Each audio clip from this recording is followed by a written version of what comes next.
Hi అండి, welcome to Anuradha kitchen. ఈరోజు నేను బఠానీ చాట్ తయారు చేస్తున్నానండి. 1 కప్పు పచ్చి బఠానీ తీసుకున్నాను. కుక్కర్లో వేసుకుండి కొద్దిగా వాటర్ వేసుకుందామండి. కొద్ది సాల్ట్, ఉడుకుతున్నప్పుడు సాల్ట్ వేసుకుంటే బాగుంటుందండి. కుక్కర్ 4 విజిల్స్ వచ్చేంత వరకు మనం స్టవ్ మీద పెట్టి A few moments later 4 whistles వచ్చిందండి. ఒకసారి కుక్కర్ని మూత తీసుకోండి. చూడండి, బఠానీ ఇంత మెత్తగా ఉడకాలండి. ఒక బౌల్లోకి తీసుకుందాము. బఠానీ మొత్తం సగం పేస్ట్లా చేసుకోవాలి. మీరు మిక్సీ జార్లో అయినా వేసుకుని పేస్ట్ చేసుకోవచ్చు, లేదంటే గరిటెతోటైనా కలుపుతూ మెత్తగా చేసుకోవచ్చండి. ఒక కళాయి తీసుకోండి. కళాయిలో 1 స్పూను ఆయిల్ తీసుకోవాలండి. సన్నగా కట్ చేసిన ఆనియన్స్ ముక్కలను కూడా లైట్గా వేగనివ్వాలి. ఇలా కలుపుకుంటే వేగిన తర్వాత కొద్దిగా హాఫ్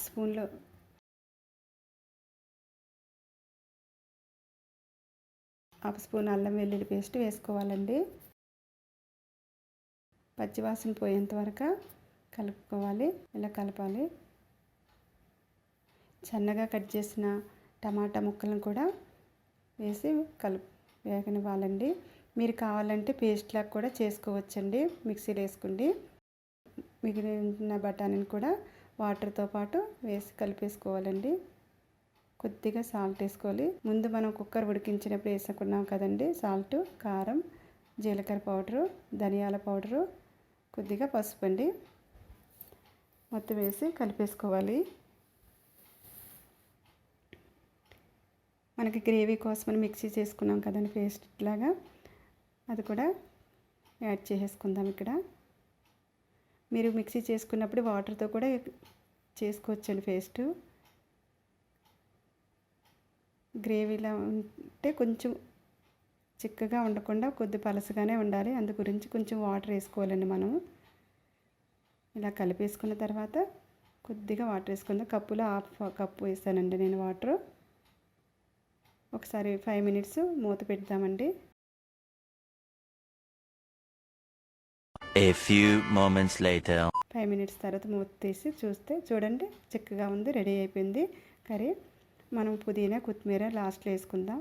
మీకు ఈ వీడియో కనుక నచ్చినట్లయితే నా ఛానల్కి సబ్స్క్రైబ్ చేసి, లైక్ చేసి, మీకు తెలిసిన వారందరికీ షేర్ చేయండి. మీరు కూడా ట్రై చేసి నా కామెంట్స్లో తెలియచేయండి. Thank you. చూడండి, రెడీ అయిపోయింది. ఒక ప్లేట్లో తీసుకుందామండి. మీకు చిక్కగా అనిపిస్తుందంటే కొంచెం వాటర్ కలుపుకోవచ్చండి. చాలా టేస్ట్గా ఉంటుంది. ఇందు మీద మనం చిన్నగా కట్ చేసిన టమాటా ముక్కల్ని, ఉల్లిపాయ ముక్కల్ని, కొద్దిగా కొత్తిమీర కూడా, మీ దగ్గర ఏమైనా మిర్చి ఉంటే కూడా చల్లుకొచ్చండి. రెడీ అయ్యింది బఠానీ చాట్.